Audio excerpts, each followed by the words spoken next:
के मन में आ रहा है कि अमुक पदार्थ भोगे, तो आपके मन में आ रहा है, आप में नहीं आ रहा।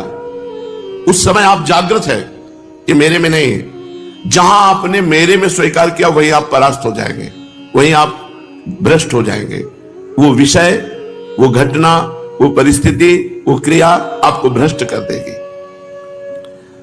ज्ञानावस्थित चेतसा, जिसकी बुद्धि में हर समय ज्ञान बना रहता है, मांग मेरे में नहीं, मांग अंतःकरण में है, मन में है। तो उचित मांग हो तो उसको पूर्ण कर दो, अनुचित हो तो बिल्कुल नहीं। तभी साधक हो। उचित अनुचित सब मांगे पूर्ण कर रहे हो तो संसारी हो। जो भोगी पुरुष है, संसारी पुरुष है, वो मन की सब मांगे पूर्ण करने की चेष्टा करता है और सोचता मैं सुखी हूं। लेकिन जो ज्ञानावस्थित चेतसा, जो ज्ञान में जागृत हुआ पुरुष है, वो नहीं। वो जानता है कि मेरे में कोई कभी कामना हो नहीं सकती और शरीर को लेकर कभी कोई निष्काम हो नहीं सकता। शरीर में जब तक हमारी अहम बुद्धि है तब तक कामनाएं बनी रहेंगी। स्वरूप ज्ञान जागृत होने पर संसार का कोई भी भोग उसे परास्त नहीं कर सकता, क्योंकि क्रिया और पदार्थ ये सब संसार के हैं। क्रिया और पदार्थ का विभाग अलग अलग है। स्वरूप अलग है, क्रियाएं अलग हैं, पदार्थ अलग हैं, वस्तु, व्यक्ति, घटना, परिस्थिति, ये सब माया रचित है। जो किसी भी संग में बंधता नहीं है वो मुक्त पुरुष है। जो हर समय ये जागृत रखता है अपना ज्ञान, अपने स्वरूप का ज्ञान। जैसे अपने लोगों का स्वरूप है श्री जी की दासी, श्री जी की सहचरी, तो हमारी सारी चेष्टाएं उसी भाव से हो। अगर शरीर संबंधी भोग की आकांक्षा हो रही है तो शरीर की हो रही, तुम्हारी नहीं हो रही। उसमें जांच करो कौन सा भोग श्री जी को समर्पित करके भोगा जा सकता है और कौन सा नहीं। अगर ये विवेक नहीं रखोगे तो 50 वर्ष हो जाएंगे, भगवत आनंद की अनुभूति नहीं होगी। 50 वर्ष हो जाते हो ऐसे ही, सब कोल्हू के बैल की तरह ऐसे चलते चले जा रहे हैं और कोई अनुभव नहीं। जो मन में आया सो कर रहे हैं। यज्ञाचरता कर्म समग्रम प्रविलीयते, यज्ञ के लिए कर्म करने वाले मनुष्य के संपूर्ण कर्म नष्ट हो जाते हैं। जो गत संगस्य है, जो मुक्तस्य है, जो ज्ञानावस्थित चेतसा है, उसके द्वारा जितने कर्तव्य शास्त्र सम्मत कर्म होते हैं वो सब अंतर ध्यान हो जाते हैं। वो ना उसको बांध सकते हैं, ना उसे अगला जन्म दिला सकते हैं। श्री भगवान कह रहे हैं, जो ब्रह्मार्पणम ब्रह्महविर् ब्रह्माग्नौ ब्रह्मणाहुतम ब्रह्मैव तेन गंतव्यम ब्रह्म कर्म समाधिना। हर चेष्टा ब्रह्म अर्पणम मस्तु। जहां ब्रह्म लिखा है वहां भगवद अर्पणम मस्तु। कोई भी तुम्हारी, कोई भी पदार्थ, कोई भी बिना भगवद अर्पण किए हुए प्रयोग नहीं करना चाहिए। चाहे वस्त्र हो, अमनिया, कुछ भी नहीं। ब्रह्मार्पणम अपने हमें से भक्ति भाव के अंतर्गत लाके कहते हैं, जो अर्पण किया हुआ पदार्थ पाता है उसकी बुद्धि पवित्र रहती है। और जो अनर्पित पदार्थ पाता है, मिला बस खा लिया, आया बस पहन लिया, नहीं। पहले प्रभु को अर्पित करो। पहले प्रभु को अर्पित करके जब आप उसका प्रयोग करेंगे तो ब्रह्मार्पणम है, वो तुम्हारी बुद्धि को परम पवित्र रखेगा। जितने भी तिल, जौ, घी आदि जो भी पदार्थ हैं वो सब ब्रह्म स्वरूप है। जब प्रसाद पाओ तो भगवत स्वरूप मान करके, जो भी है सब भगवत स्वरूप, तो आपकी बुद्धि पवित्र रहेगी। कर्ता भी भगवत स्वरूप, क्रिया भी भगवत स्वरूप, पदार्थ भी भगवत स्वरूप, तो सब स्वयं ब्रह्म रूप हो जाता है, स्वयं भगवत स्वरूप हो जाता है। श्री भगवान कहते हैं, जब तक उपासक, देखो एक बड़ा सुंदर चरित्र अपने क्रम में है। जवान शरीर है, समीप में वैश्या है, भोग की अवस्था है, एकांत समय है, उनका मन नहीं टिकता। शरीर में कोड़े मारे जाते हैं, भगवान नाम से विमुख करने की बात कही जाती है, उनका मन नहीं टिकता। जब तक हम समस्त आसक्तियों का त्याग कराने वाले भगवान नाम में प्रीति नहीं करते, तब तक सुन भले लो ये स्थिति। हृदय में वो स्थिति आने वाली नहीं है। हृदय में स्थिति तभी आती है जो हमारे अंदर भजन होता है। आप थोड़ा सुनो और डट के भजन करो, देखो आप में स्थिति आ जाएगी। आप बहुत सुनो, नानात्मा प्रवचने न लभ्या न मेधया न बहुना श्रुतेन। बहुत सुनने वाले को भी आत्मज्ञान प्राप्त नहीं होता, बहुत प्रवचन करने वाले को भी आत्मज्ञान प्राप्त नहीं होता। जो इसको वर्ण कर लेता है उसको प्राप्त होता है। वर्ण करने का मतलब डट के भजन करो, किसी से संबंध मत रखो। जो पदार्थ मिले शरीर उपयोगी वो भगवान को अर्पित करके बस चुपचाप ले लो, और इंद्रियों के भोग विलास से बचो। ये बहुत प्रपंच है, पूरे जीवन को नष्ट कर देता, पूरे जीवन को नष्ट कर। ये 6 विकार काम क्रोध लोभ मोह मद मत्सर, ये क्रम बाई क्रम आते रहते हैं। कभी नाराजगी आ गई तो क्रोध अपहरण कर ले गया भजन का फल, कभी काम आ गया तो वो भजन का फल, कभी परिवार से मोह हो गया, कभी अहंकार हो गया, कभी लोभ हो गया, कभी ईर्ष्या। यही सब हमारे भजन को ढके रहते हैं। डट के भजन करो तब बात बनेगी।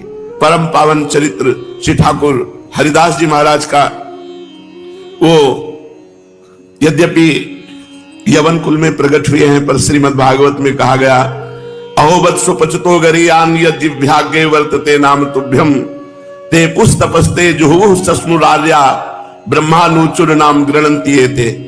आहा, माता देवहूति जी भगवान कपिल देव जी से कहते, अहो वत्सो पचतो गरीयान। वो स्वपच, वो चांडाल भी गरीयान माने श्रेष्ठ है, जिसकी जिह्वा पर आपका नाम विराजमान है। तेपुस तपस्ते, उसने सारी तपस्या कर ली, शास्त्र स्वाध्याय कर लिया, सब तीर्थ यातन कर लिया, सब कुछ कर लिया, विधिवत हवन पूजन साधन सब हो गया। जिसकी जिह्वा के अग्रभाग पर आपका नाम विराजमान है, वो चांडाल भी सर्वश्रेष्ठ परम पूजनीय वंदनीय है। जिनकी तनिक सी कृपा की कोर के ही कारण ये नाम रूपात्मक संपूर्ण संसार स्थित है, जिनके भ्रूभंग मात्र से त्रिगुणात्मिका प्रकृति अपना सभी कार्य करती है और बंद कर देती है। भ्रकुटी विलास सृष्टि लय हुई। उन अखिल कोटि ब्रह्मांड नायक भगवान के नाम का महात्म का वर्णन बेचारी अपूर्ण भाषा कर ही क्या सकती है।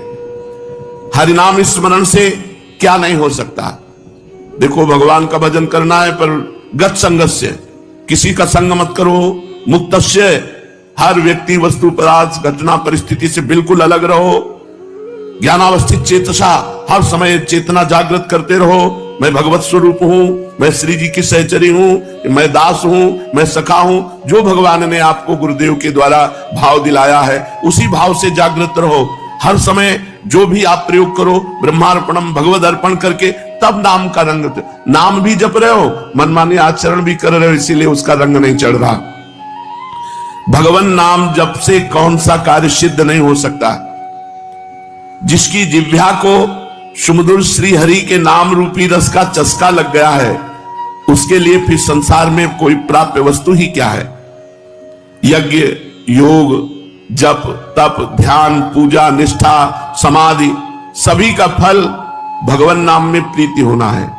भगवान नाम में प्रीति हो गई तो आपने यज्ञ कर लिया, जप कर लिया, तप कर लिया, ध्यान कर लिया, पूजा, निष्ठा, योग, समाधि, सबका फल मिल गया आपको। और भगवान नाम जप में प्रीति नहीं हुई तो सब आपका निरर्थक गया। यदि इन कर्मों के करने से भगवान नाम में प्रीति नहीं हुई तो इन कर्मों को व्यर्थ ही समझना चाहिए। इन सभी क्रियाओं का अंतिम और सर्वश्रेष्ठ फल यही है कि भगवान के नाम जप करने में निष्ठा हो जाए।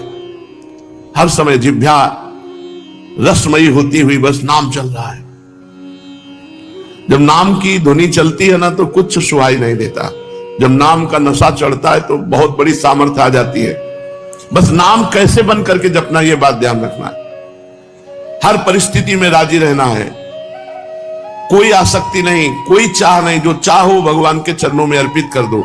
असंग रहो, किसी का संग मत करो, तभी नाम का रंग आएगा। किसी का संग करोगे तो उसका प्रभाव आपके नाम जपने की रुचि पर पड़ जाएगा और नाम छूटने लगेगा, नाम में आपका भाव नहीं बनेगा।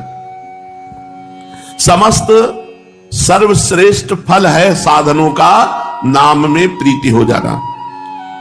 भगवान नाम ही साध्य है और सभी कर्म साधन मात्र हैं। नाम जप में देश काल पात्र जाति वर्ण इसका नहीं, किस जाति का, किस वर्ण का, किस समय, किस कोई पात्र है कि नहीं, ये सबका अधिकार है भगवान नाम जप करने में। पवित्र अपवित्र इनका भी व्यवहार नहीं। अपवित्र पवित्रो वा सर्वावस्थांगतोपि वा या स्मरेत पुंडरीकाक्षम सवायाभ्यांतरा शुचि। वो भीतर और बाहर से पवित्र है, जो भगवान नाम जप कर रहा है उसमें पवित्रता का भी विधान नहीं। तुम जैसी हालत में हो, जहां हो, जैसे हो, जिस किसी भी वर्ण के हो, जैसी भी स्थिति में हो, हर समय हर काल में श्री हरि के सुमधुर नामों का संकीर्तन नाम जप कर सकते हो। तुम चाहे जितने बड़े पापी हो, कितना भी बड़ा अपराध बन गया हो, नाम जप से पापी मनुष्य भी परम पावन बन जाता है।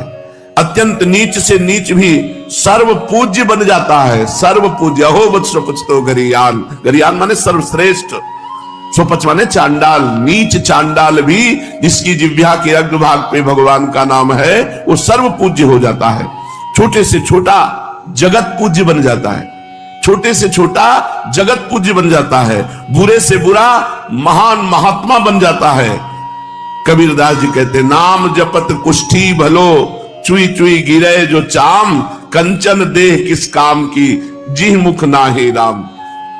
भले रोगी शरीर है, भले निकृष्ट है, कोई छू नहीं रहा, बड़ा गंदा शरीर है, पर मुख में भगवान का नाम है तो जगत पावन करने वाला है। और कंचन के समान देह है और भजन नहीं हो रहा है, वो किस काम का शरीर, नष्ट हो जाएगा, किसी काम का नहीं। वास्तव में मनुष्य अगर स्वरूप की तरफ देखे तो हर समय असंग ही रहता है। असंगोहम पुरुषा, मैं असंग हूं। जो मैं तत्व है वो असंग है।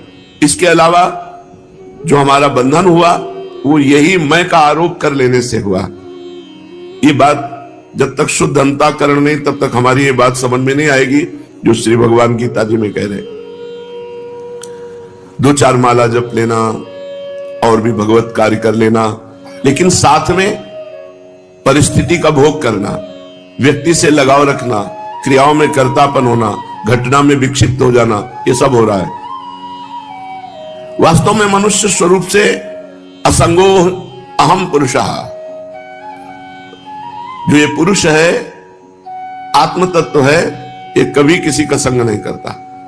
संग करने से ही बंध गया। स्वयं में असंग है, अगर थोड़ा सा ज्ञान हो जाए तो ये असंगता को प्राप्त हो जाए।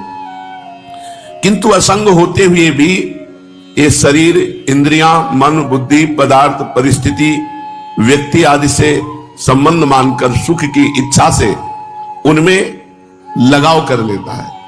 सुख की इच्छा, इसे सुख मिलेगा तो व्यक्ति से लगाव कर लिया, सुख मिलेगा क्रिया से लगाव कर लिया, सुख मिलेगा परिस्थिति से लगाव कर लिया, सुख मिलेगा पदार्थ से लगाव कर लिया, इन्हीं में बंधा हुआ है। क्रिया, घटना, परिस्थिति, पदार्थ, व्यक्ति, इसी में बंधा हुआ है। बंधा हुआ ना भगवान का प्रेमी होता है ना ज्ञानी होता है। मुक्त होना पड़ेगा। हर क्रिया, हर परिस्थिति, हर घटना, हर पदार्थ, हर व्यक्ति भगवान से जोड़ दो। इसमें हमारे श्यामा श्याम विराजमान है। ये श्यामा श्याम के लिए क्रिया है, ये श्यामा श्याम के लिए पदार्थ है, ये श्यामा श्याम की वस्तु है, श्यामा श्याम की दी हुई परिस्थिति है, श्री श्यामा श्याम के द्वारा विधान की हुई घटना है।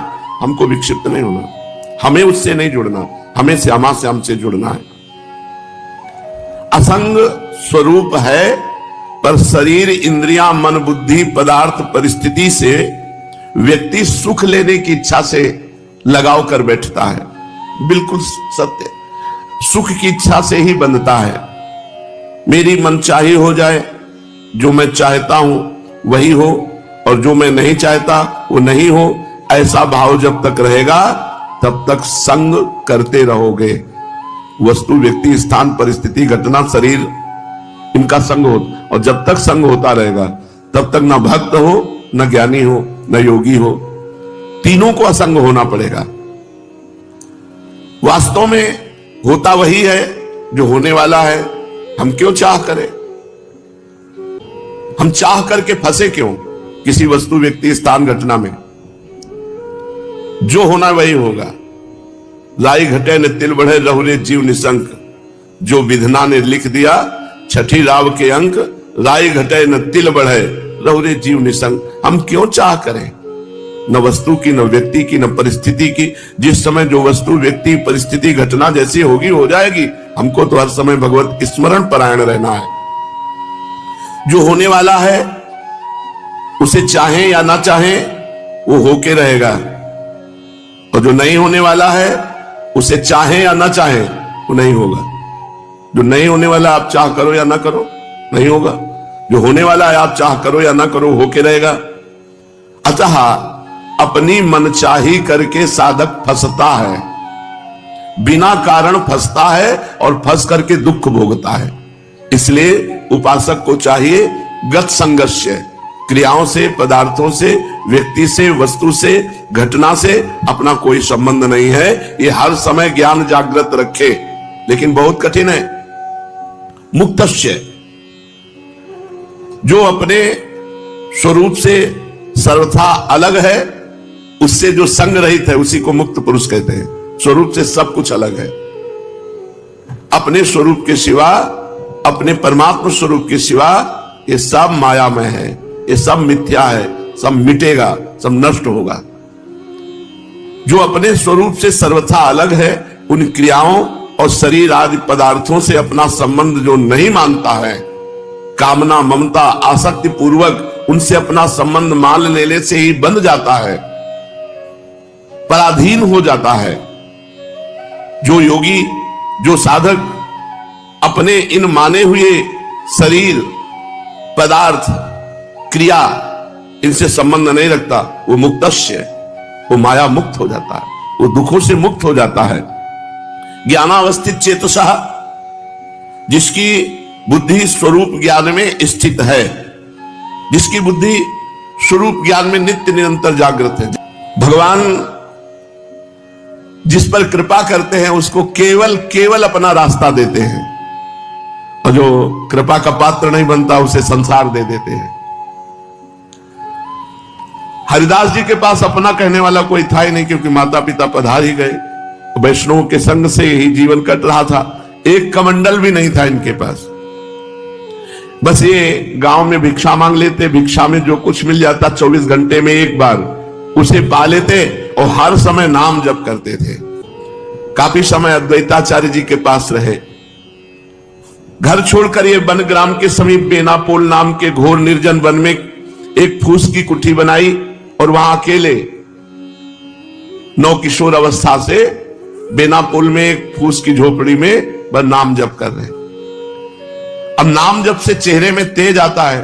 अगर शरीर स्वस्थ हो और ब्रह्मचर्य हो और नाम जप करे तो उसके चेहरे पे एक लावण्य होता है, एक आकर्षण होता है, एक खिंचाव होता है। इनके तेज से, प्रभाव से वहां के सभी प्राणी एक प्रकार अलौकिकता का अनुभव करते, शांति का अनुभव करते। जो भी जीव इनके सन्मुख आता वह इनके प्रभाव से प्रभावान्वित हो जाता। ये कितना नाम जप करते थे? 3 लाख। हरे राम राम राम हरे हरे, हरे कृष्ण कृष्ण कृष्ण हरे हरे। 3 लाख नाम जप करते थे, उच्च स्वर से करते थे। भगवान नाम का उच्च स्वर से 3 लाख नाम जाप करते बेनापोल में, फूस की झोपड़ी बनाकर जंगल में। वहां का वातावरण ही बदल गया था। जो जाता उसे शांति का अनुभव होता। प्राणी मात्र की निष्कृति का ये भगवान नाम को ही एकमात्र साधन समझते थे। इससे थोड़े ही दिनों में इनका यश फैल गया। दूर दूर से लोग दर्शन करने आने लगे, बड़ी भीड़ लगने लगी। तो भीड़ लगने में कुछ श्रद्धालु होते हैं तो कुछ अश्रद्धालु भी होते हैं। दुष्ट बुद्धि के लोग भी ये देखने के लिए आए भाई क्या है। उनको इनका प्रभाव देखकर असह्य हुआ और अकारण जलने लगे हरिदास जी से और द्वेष मानने लगे। ईर्ष्यालुओं में वहां एक रामचंद्र खां नाम का बड़ा भारी जमींदार था। वो इन्हें भ्रष्ट करना चाहता था, नीचा दिखाना चाहता था। इनके बड़े हुए यश को धूलि में मिलाने की बात सोचने लगा। साधकों को पतित करने के लिए भगवान की माया परोसती है कंचन कामिनी कीर्ति। ये लो भोगो इनको, भगवान का भजन छोड़ो और इनको भोगो। कीर्ति से भी भारी है कामिनी। कामनी का प्रलोभन सर्वश्रेष्ठ 3 में समझा जाता है। कंचन कामिनी कीर्ति में कामिनी का सबसे ज्यादा समझा जाता है। रामचंद्र खां ने सोचा इसी प्रलोभन